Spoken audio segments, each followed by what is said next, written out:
Puspa, jumpa lagi dalam video bersajak, belajar santai tentang pajak. Kawan Puspa pernah dengar istilah tukar guling? Bukan itu maksudnya, tukar guling itu pertukaran aset. Biasanya dilakukan oleh perusahaan atau instansi pemerintah.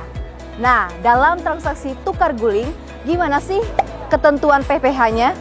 Yuk kita bahas.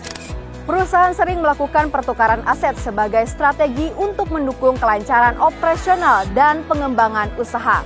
Pertukaran aset ini bisa dalam berbagai bentuk, seperti properti, teknologi, atau bahkan hak cipta. Salah satu tujuan utama dari pertukaran aset adalah untuk meningkatkan efisiensi operasional.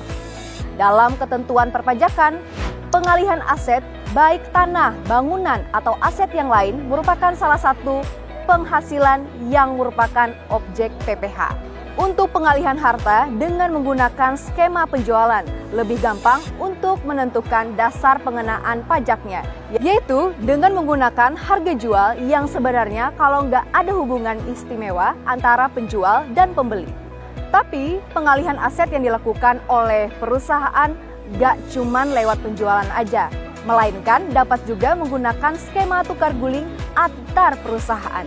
Terus, gimana cara menentukan harga pengalihan atau harga penjualan sebagai dasar pengenaan PPh kalau menggunakan skema tukar guling? Sesuai pasal 10 ayat 2 Undang-Undang PPh, nilai perolehan atau nilai penjualan dalam hal terjadi tukar-menukar harta adalah jumlah yang seharusnya dikeluarkan atau diterima berdasarkan harga pasar. Biar lebih jelas, coba kita lihat ilustrasi berikut. PT ABC menukar aset berupa mesin produksi dengan mesin produksi lainnya yang dimiliki oleh PT XYZ. Nilai buku mesin produksi milik PT ABC sebesar 100 juta rupiah, sedangkan nilai buku mesin milik PT XYZ sebesar 80 juta rupiah. Harga pasar mesin milik PT ABC sebesar 150 juta rupiah dan harga pasar mesin milik PT XYZ juga sama, sebesar 150 juta rupiah. Atas hal tersebut, keuntungan pengalihan harta yang menjadi objek PPh adalah PT ABC sebesar 150 juta rupiah dikurangi 100 juta rupiah sama dengan 50 juta rupiah. PT XYZ 150 juta dikurang 80 juta rupiah sama dengan 70 juta rupiah.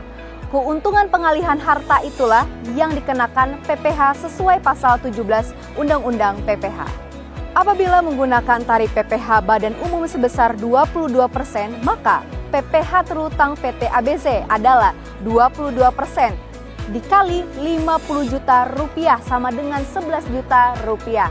Dan PPh terutang PT XYZ adalah 22% dikali 70 juta rupiah sama dengan 15,4 juta rupiah.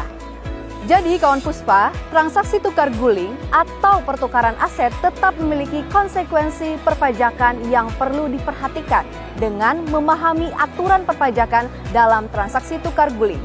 Perusahaan dapat menjalankan strategi bisnis dan pengelolaan aset secara lebih tepat, transparan, dan sesuai regulasi. Kepatuhan pajak yang baik juga menjadi bagian penting dalam menciptakan tata kelola perusahaan yang profesional sekaligus mendukung pembangunan Indonesia. Semoga bermanfaat, jangan lupa like, share, dan follow ya. Sampai jumpa di video bersajak berikutnya. Bye!